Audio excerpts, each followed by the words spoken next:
हरे कृष्ण। अनेक बार आम एक कथा शुणु, मानव सेवा ही माधव सेवा। भगवान कौन सेवा कर, मनुष्य मानकर सेवा कर, भगवान प्रसन्न हो। कथाटी सत, किंतु मनुष्य मानकर आपण कौन सेवा करेंगे कहले देखी। कई प्रकार सेवा मनुष्य मानकर करने द्वारा माधव को तुम्हें प्रसन्न कर।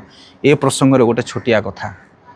5-7 जन पिला यंग युवक से बाहर टिके जावाई बुलवा दक्षिण भारत श्रीरंगम, रंगनाथम, तिरुपति, बालाजी विभिन्न प्रकार मंदिर परिभ्रमण करी सेमाने ओडिशा को प्रत्यावर्तन करुछन्दी। भाविनियंतु ब्रह्मपुर स्टेशन से माने जाइथिले यात्रा पाई। तो जेतेबेले रिटर्न आसला समय से विशाखापाटना स्टेशन ले पहुँची।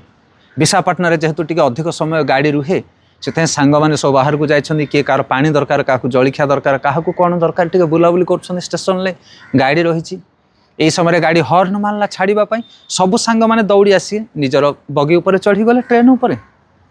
किंतु ता भितर गोटे पिला थाए, करपति घर पुओ, गोटे धनी बापर पुओ गोटे, आउ सी सांग हिसाब से जाए से दौड़ी आसवा समय अकस्मात जड़े कुली गोटे बहुत भार ट्रंक नहीं जाऊला। से ट्रंक रे मुंड धक्का हो गला, ब्रेन फेल हो गला। पिलाटी कोटिपति घर पुओ, से जापारानी मु किए कौड़ आसी कौन हो, किसी समय सेन्स चलीगला।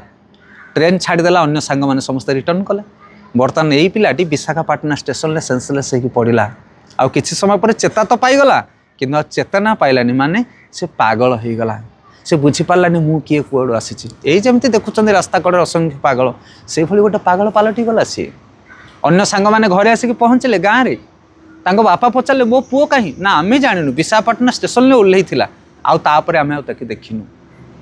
बापा बहुत प्रयास कले खोजापी। विशाखापाटना अनेक स्थान बुलिले, पुलिस रे खबर देले, बहु प्रयास कलापर पुत्र को पाइले नहीं। बापा दीर्घ वर्ष अतिबाहित हो गला, 15, 20, 25, 30 वर्ष अतिबाहित हो गला। अकस्मात दिने से ब्रह्मपुर किसी लोक जाइथांदी विशाखापाटना कौन से ऑफिशियल वर्क रे, एवं गला बेले से माने अकस्मात देखिले से पिलाटा को, अरे ये तो सही कोटिपति घर पुओ। दाढ़ी निश सब बढ़ी जाइछि, वस्त्र सब छिड़ा कोतरा हो जाइछि, नख केश बढ़ी पागल हो जाइछि, आ मनीष अवस्था सी ना। एमाने देखिके हृदय दया आसला 4 जनकर, कारण जेहेतु आंख गाँव लोक एमाने थिले, चिन्ही पारिले। तत्क्षणा तो जड़े लोक जाई कौन करुछि ना, से चा मागिकी खाऊला होटेल ले पिलाटी। ये सांगे सांगे ताकू कौन कले ना, सुंदर सुंदर गरम गरम जलखिया गोटे प्लेट देले, 20-30 टଙ୍କା 50 टଙ୍କାର गोटे प्लेट। से खाइला सांगे सांगे, कारण भोकिला थिला, ताकू आवश्यक थिला।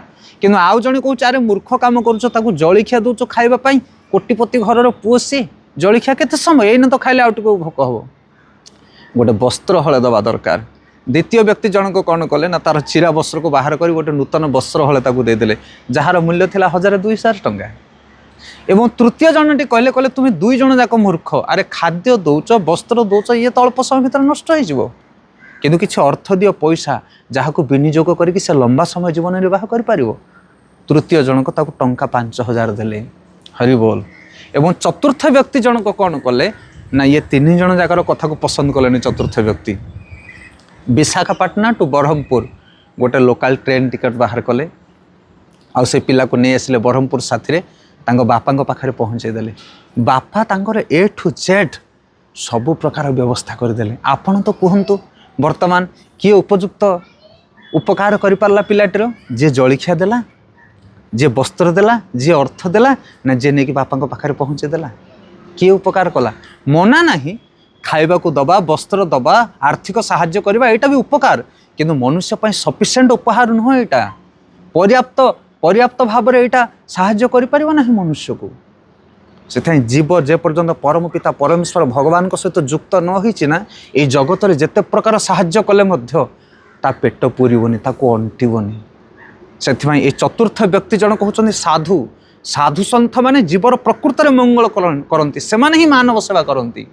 से ये दुख जंत्रणा पीड़ित थिबा जीव मान को भगवान सहित कनेक्टिंग कर दियंती।